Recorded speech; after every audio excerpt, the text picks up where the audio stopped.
আজকের গোটা কালকের ষষ্ঠী, শীতল ষষ্ঠী, আজকের গোটা চচ্চড়ি করে রাখতে হবে। আজ সরস্বতী পূজায় খিচুড়ি খেয়েই দুপুর দুপুর বেরিয়ে পড়েছি সবজি তুলতে। আর এই কত সুন্দর পালং হয়েছে, এই যে পালং তুলে নেব। এই পালংগুলো কিন্তু আমরা ফেলিনি, 8 বছরে ফেলেছি, সেই দানা পড়ে পুরো বাগান ভর্তি হয়ে গেছে। আর এই যে সার খোল ওষুধ সব পাচ্ছে, কত সুন্দর হয়েছে দেখুন বন্ধুরা। আমি এবার এই পালংগুলো তুলে নেব।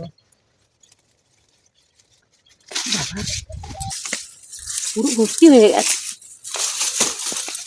আর সবাইকে বলে দিয়েছি যদি কারোর পালং চচ্চড়ি খেতে ইচ্ছা করে, বাড়ির সবার বলেছি যে তুলে নিয়ে যেতে। তা আপনার দাদার বন্ধুরা সব আসবে বাগানে পালং নিয়ে যেতে, কালকেকার জন্য চচ্চড়ি করে রাখবে। তাই আমিও দুটো নিয়ে যাই তুলে।